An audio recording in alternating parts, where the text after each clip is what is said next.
Hello students, Jaunpur biology zone में आपका बहुत बहुत स्वागत है।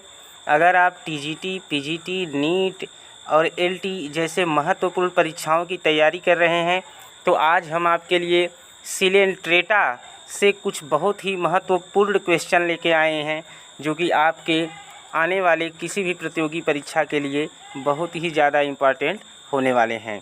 तो आइए हम बारी बारी से एक एक प्रश्नों को देखते हैं और उनका वर्णन भी पढ़ते हैं। तो पहला क्वेश्चन है, फंजिया का साधारण नाम है? ए कुकुरमुत्ता कोरल, बी लाल कोरल, सी मस्तिष्क coral, D organ pipe coral. तो फंजिया का साधारण नाम कुकुरमुत्ता कोरल है। क्या है? कुकुरमुत्ता कोरल है। तो इसमें आपका ऑप्शन नंबर ए क्या हो जाएगा? कुकुरमुत्ता कोरल यानी मशरूम कोरल, ये राइट आंसर हो जाएगा। तो यहाँ पे देखिए, फंजिया का साधारण नाम कुकुरमुत्ता कोरल है यानी मशरूम कोरल है। लाल कोरल कोरेलियम को, मस्तिष्क कोरल यानी ब्रेन कोरल मिएंड्रीना को तथा आर्गन पाइप कोरल ट्यूबिपोरा को कहते हैं।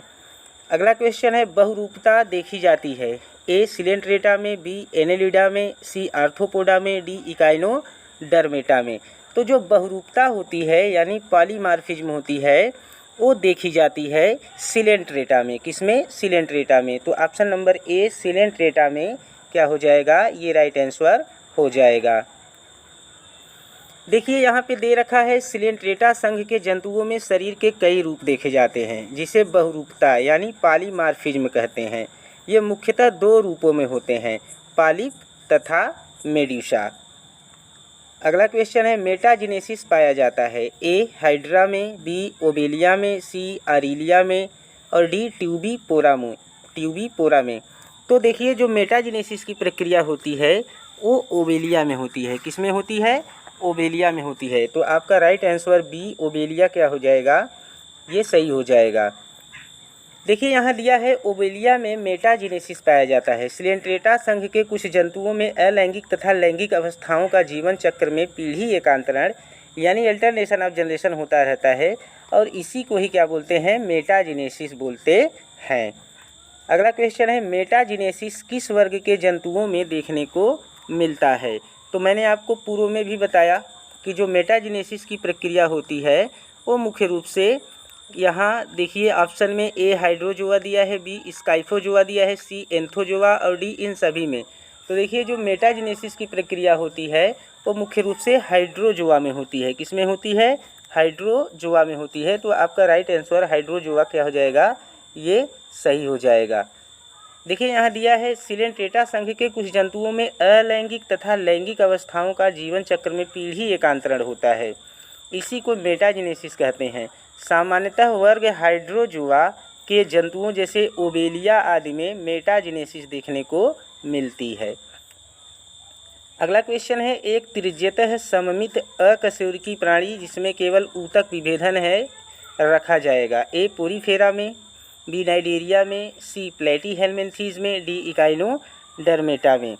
तो जो एक त्रिज्यतः सममित अकशेरुकी प्राणी होता है यानी ए रेडियल साइमेट्रिकल इनवर्टिब्रेट एनिमल होता है, उसमें ऊतक विभेदन रखा जाता है। तो इसमें आपका जो राइट आंसर हो जाएगा वो राइट आंसर हो जाएगा नाइडेरिया में। किसमें? नाइडेरिया में। देखिए, नाइडेरिया को ही हम सिलेंट्रेटा भी बोलते हैं।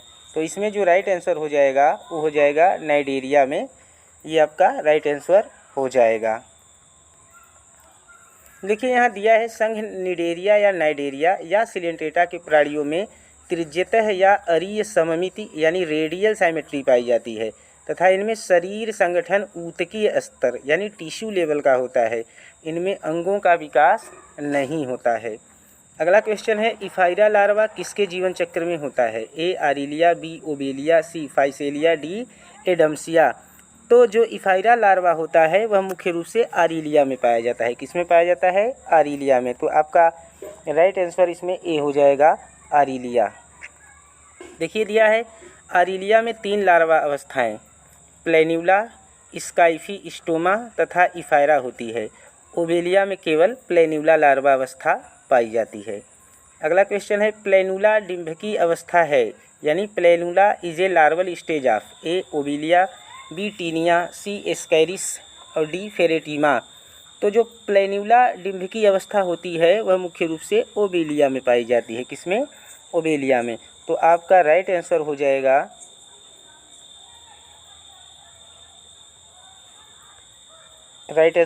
Option number A, Obelia. अगला क्वेश्चन है, आरेलिया में उच्छ्वसित जलधारा कहाँ से वापस आती है? ए, पर रेडिया और इंटर रेडिया से, बी, पर रेडिया और एड रेडिया से, सी, पर रेडिया और रिंग कैनाल से, डी, इंटर रेडिया और एड रेडिया से। तो आरेलिया में जो उच्छ्वसित जलधारा होती है वह वापस आती है पर रेडिया और इंटर रेडिया से। कहाँ से? पर रेडिया और इंटर रेडिया से। तो इसमें आपका ऑप्शन नंबर ए क्या हो जाएगा? ये राइट आंसर हो जाएगा। अगला क्वेश्चन है, कुछ ज्वालामुखी द्वीपों के तटों के पास पाई जाने वाली प्रवाल भित्ति कहलाती है? ए, प्रवाल द्वीप वलय, बी, प्रवाल द्वीप, सी, प्रवाल रोधिका, डी, तटीय प्रवाल भित्ति। तो जो ज्वालामुखी द्वीपों के तटों के पास पाई जाने वाली प्रवाल भित्तियाँ होती हैं उन्हें हम फ्रिंगिंग रीफ बोलते हैं, यानी तटीय प्रवाल भित्ति बोलते हैं।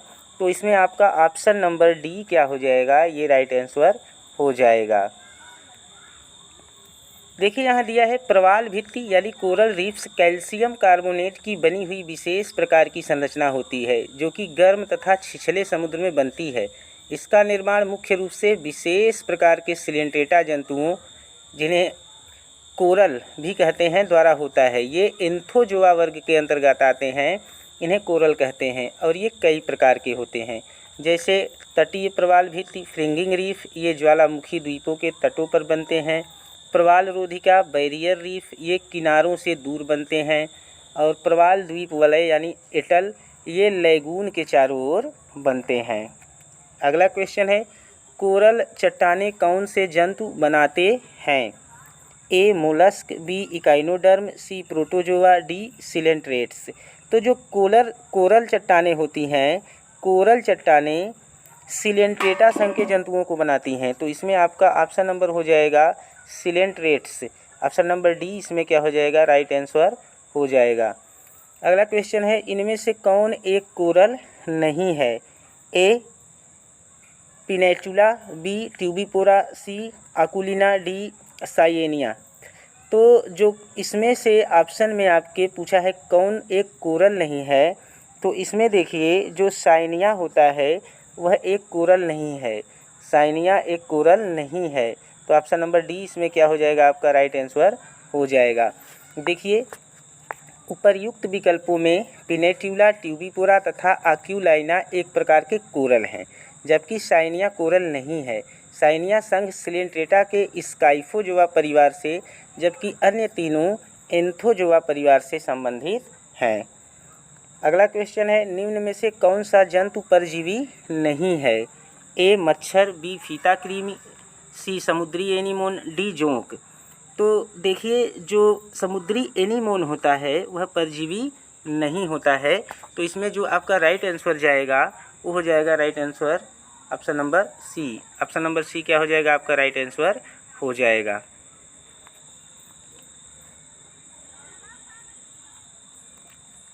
देखिए यहाँ दिया है, फीता कृमि, जोंक तथा मादा मच्छर परजीवी होते हैं, परंतु समुद्री एनीमोन एक सहभोजी यानी कमेंसल जीव होता है जो कि कुछ गैस्ट्रोपोड मोलस्क के खाली पड़े खोल से जुड़ा रहता है, जिसमें हर्मिट क्रैब रहते हैं। अतः ये हर्मिट क्रैब के साथ सहभोजी संबंध बनाता है, जिसमें एक को लाभ होता है परंतु दूसरे को लाभ होता है न हानि। दूसरे को न तो लाभ होता है न ही हानि। तो इसमें जो आपका क्वेश्चन पूछा है कि कौन सा जंतु परजीवी नहीं है, तो समुद्री एनीमोन परजीवी नहीं है। आपका ऑप्शन नंबर सी इसमें क्या हो जाएगा? राइट आंसर हो जाएगा। अगला क्वेश्चन देखिए, हाइड्रा में पुनर्जनन होता है? ए, अभिरूपांतरण में, बी, संरचना विकास में, सी, मार्फोलैक्सिस से और डी, अभिरूपांतरण तथा संरचना विकास से। तो देखिए जो हाइड्रा में पुनर्जनन की क्रिया होती है, यानी जो रीजनरेशन की क्रिया होती है हाइड्रा में, वो मार्फोलैक्सिस होती है। कैसी होती है? मार्फोलैक्सिस से होती है। तो इसमें आपका ऑप्शन नंबर सी, मार्फोलैक्सिस, ये क्या हो जाएगा? राइट आंसर हो जाएगा। देखिए यहाँ दिया है, पुनर्जनन यानी रीजनरेशन दो प्रकार का होता है। ए अभिरूपांतरण यानी ईपीमॉर्फोसिस और बी मॉर्फोलैक्सिस। देखिए, जब शरीर का कोई भाग फिर से उत्पन्न हो जाता है तो उसे अभिरूपांतरण या मॉर्फोसिस कहते हैं, और जब एक छोटे से भाग से संपूर्ण जीव का निर्माण हो जाता है तो उसे मॉर्फोलैक्सिस कहते हैं। जैसे हाइड्रा, स्पंज आदि में हमें मॉर्फोलैक्सिस की प्रक्रिया देखने को मिलती है। अगला क्वेश्चन है, हाइड्रा में शारीरिक संगठन होता है। ए ऊतकीय स्तर का, बी अंग स्तर का, सी कोशिकीय स्तर का, डी अंग तंत्र स्तर का। तो हाइड्रा में जो शारीरिक संगठन होता है वह सबको पता है ऊतकीय स्तर का होता है। किस स्तर का होता है? ऊतकीय स्तर का। तो इसमें आपका ऑप्शन नंबर ए क्या हो जाएगा? ये राइट आंसर हो जाएगा। देखिए दिया है, हाइड्रा में बहुत सी कोशिकाएं आपस में मिलकर एक समान कार्य को करने के लिए व्यवस्थित होती हैं, अतः शरीर संगठन बहुकोशिकीय स्तर अर्थात ऊतकीय स्तर का होता है। अगला क्वेश्चन है, निम्न में से किस जंतु में तंत्रिका तंत्र पाया जाता है लेकिन मस्तिष्क नहीं पाया जाता? ए अमीबा, बी हाइड्रा, सी तिलचट्टा, डी केचुआ। तो देखिए, इसमें जो राइट आंसर हो जाएगा, आपका राइट आंसर हो जाएगा option number B hydra. Hydra में तंत्रिका तंत्र पाया जाता है लेकिन मस्तिष्क नहीं पाया जाता। देखिए यहाँ दिया है, हाइड्रा में अध्रुवीय तंत्रिका कोशिकाओं का एक तंत्रिका जाल होता है जो कि एक अल्प विकसित तंत्रिका तंत्र का निर्माण करता है। इसमें मस्तिष्क नहीं होता जो कि नियंत्रण का कार्य कर सके। अगला क्वेश्चन है, ओबेलिया कॉलोनी में निम्नलिखित में से कौन सा परिकला से आवृत नहीं होता? ए हाइड्रेंथ, बी कोरक स्तंभ, सी मेड्यूसा और डी योजक नाल। तो देखिए, ओबेलिया कॉलोनी में परिकला से आवृत नहीं होता, तो इसमें जो ऑप्शन नंबर होगा आपका, वो ऑप्शन नंबर डी क्या हो जाएगा? राइट आंसर हो जाएगा सीनोसार्क यानी योजक नाल। तो इसमें आपका ऑप्शन नंबर डी योजक नाल क्या हो जाएगा? ये सही हो जाएगा। अगला क्वेश्चन है, बहुरूपी प्राणी है। हाइड्रेक्टिनिया, बी हाइड्रा, सी ट्यूबिपोरा, डी मेट्रीडियम। तो देखिए, जो बहुरूपी जीव होता है इसमें वो होता है आपका हाइड्रेक्टिनिया। क्या? हाइड्रेक्टिनिया। तो ऑप्शन नंबर ए इसमें क्या हो जाएगा? राइट आंसर हो जाएगा।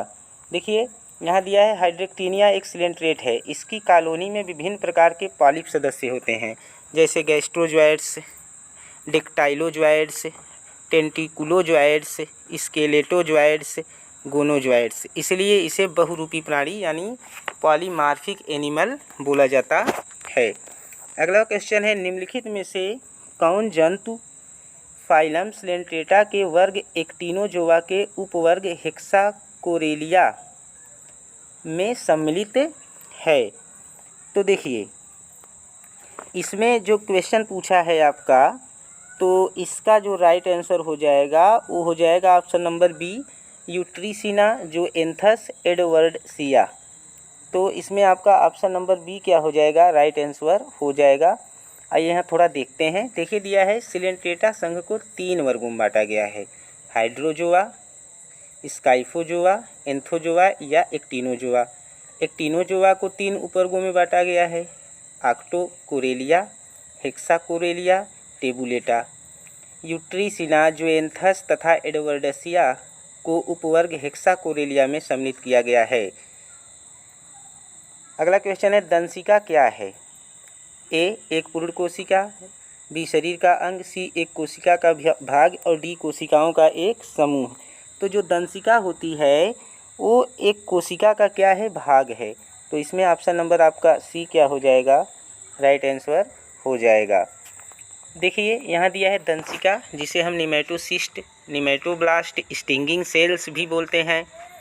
तो दंशिका की उपस्थिति सिलेंट्रेटा संघ के जंतुओं का विशेष लक्षण है। ये नीडोसाइट या नीडोब्लास्ट नामक विशेष कोशिका से उत्पन्न कोशिकांग होते हैं।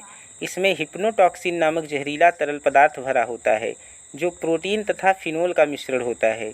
नीडोब्लास्ट के स्वतंत्र छोर पर एक धागेनुमा संरचना होती है जिसमें कांटे लगे होते हैं। दंश प्रवर्ध नीडोसिल कहलाता है। निमेटोसिस्ट की सहायता से ही हाइड्रा अपने शिकार को पकड़ता है तथा अपनी सुरक्षा भी करता है। तो इसमें जो राइट आंसर आपका हो जाएगा वह हो जाएगा, यह एक कोशिका का क्या है? भाग है। अगला क्वेश्चन है हाइड्रा की दंश कोशिका से निकलने वाला विषैला द्रव है। तो हाइड्रा की दंश कोशिका से निकलने वाला जो विषैला द्रव है, A hypnotoxin, B hematin, C hemozoin, D agglutinogen. तो आपका राइट आंसर इसमें हो जाएगा हिप्नोटॉक्सिन।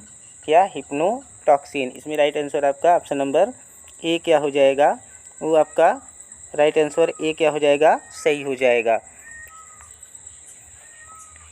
देखिए ये जो हिप्नोटॉक्सिन होता है उसके बारे में मैंने आपको ऊपर बताया। आगे बढ़ते हैं। ओबेलिया की संवेदी कोशिकाएं हैं। ओबेलिया की संवेदी कोशिकाएं हैं। ए पिनेकोसाइट, बी कोएनोसाइट, सी कोलेनसाइट, डी लिथोसाइट। तो ओबेलिया की जो संवेदी कोशिकाएं होती हैं वह लिथोसाइट होती हैं। क्या होती हैं? लिथोसाइट होती हैं। तो इसमें आपका ऑप्शन नंबर डी क्या हो जाएगा, ये राइट आंसर हो जाएगा। देखिए यहाँ दिया है ओबेलिया के मेड्यूसा की एपिडर्मिस स्तर में लिथोसाइट नामक कोशिकाएं होती हैं जो स्टेटोलिथ या ऑटोलिथ नामक पदार्थ स्रावित करती हैं। ये कैल्शियम कार्बोनेट के बने होते हैं तथा संतुलन का कार्य करते हैं। अगला क्वेश्चन है स्टेटोसिस्ट पाई जाती है। ए केचुए में, बी काकरोच में, सी ओबेलिया में, डी पैरामीशियम में। तो जो स्टेटोसिस्ट होती है वो ओबेलिया में पाई जाती है। तो इसमें आपका ऑप्शन नंबर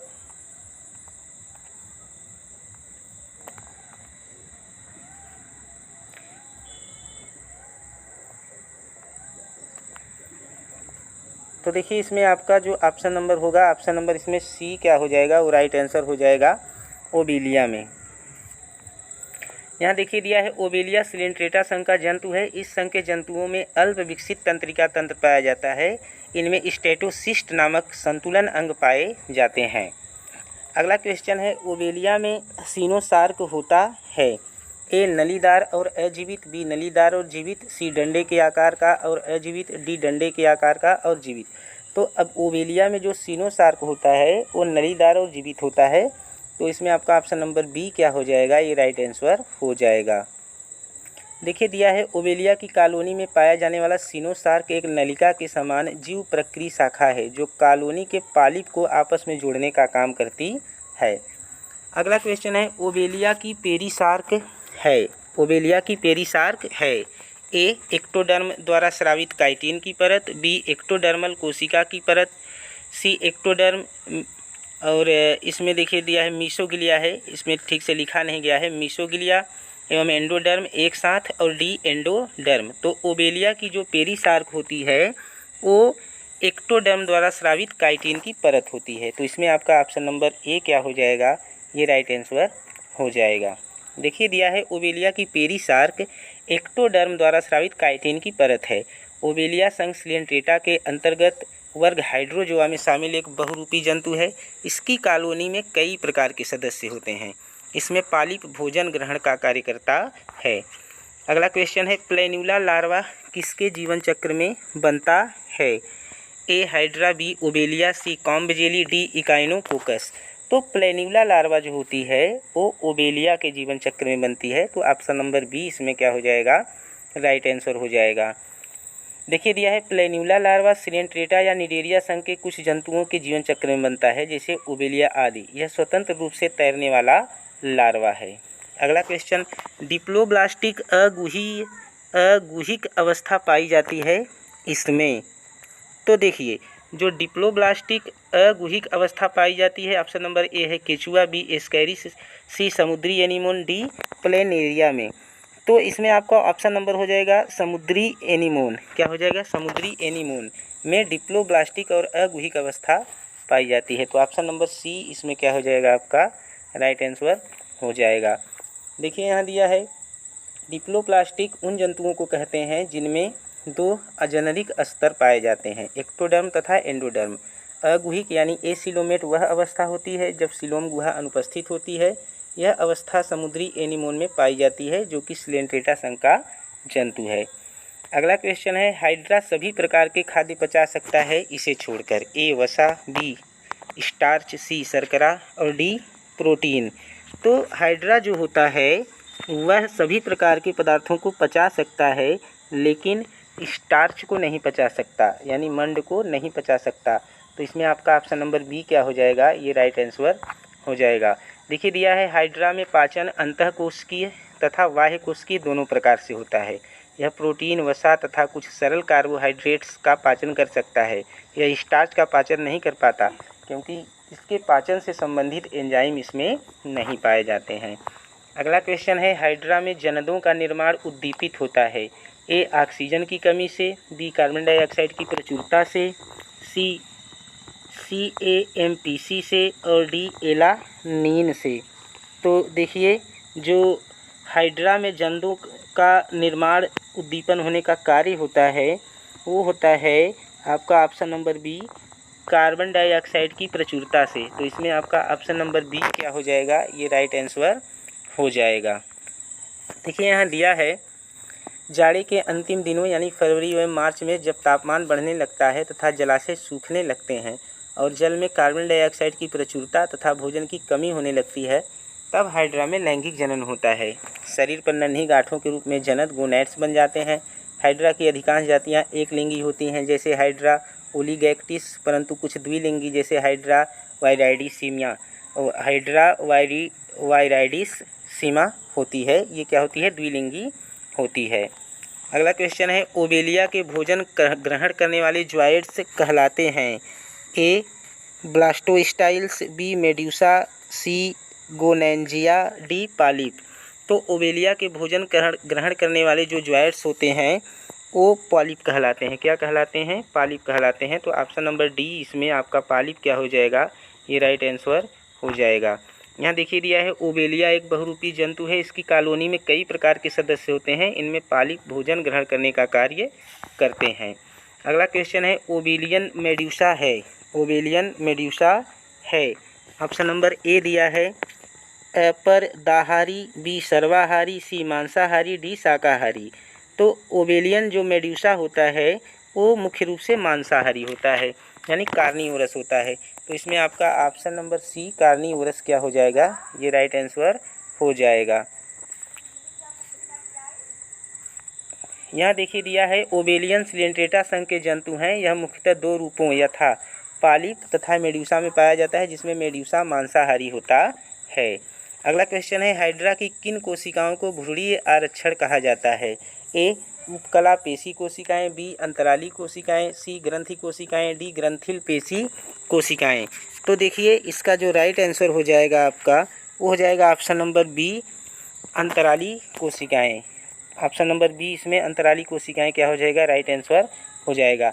देखिए यहाँ दिया है अंतराली कोशिकाएं टोटीपोटेंट होती हैं, अर्थात इन कोशिकाओं का रूपांतरण किसी भी दूसरी अन्य प्रकार की कोशिकाओं में हो सकता है, अतः इन्हें भ्रूणीय आरक्षण भी कहते हैं। तो इसमें जो है आपका ऑप्शन नंबर बी अंतराली कोशिकाएं सही हो जाएगा। अगला क्वेश्चन देखिए आरेलिया में रोपेलियम एक जटिल संरचना है।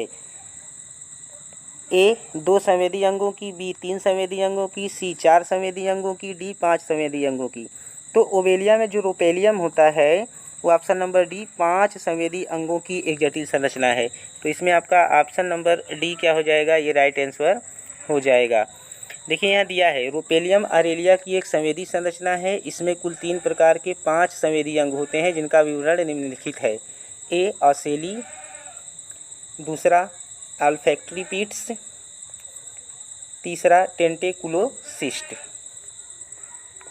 अगला क्वेश्चन है आरेलिया के रोपेलियम को और किस नाम से जानते हैं। ए निमेटोसिस्ट, बी टेंटेक्युलोसिस्ट, सी लेप्ट्स, डी दंतुरण। तो ओबेलिया के रोपेलियम को हम टेंटेक्युलोसिस्ट के नाम से भी जानते हैं। तो इसमें आपका ऑप्शन नंबर बी क्या हो जाएगा, ये राइट आंसर हो जाएगा। तो फाइलम सिलेंट्रेटा से संबंधित ये कुछ महत्वपूर्ण क्वेश्चन थे जिसको आपने देखा।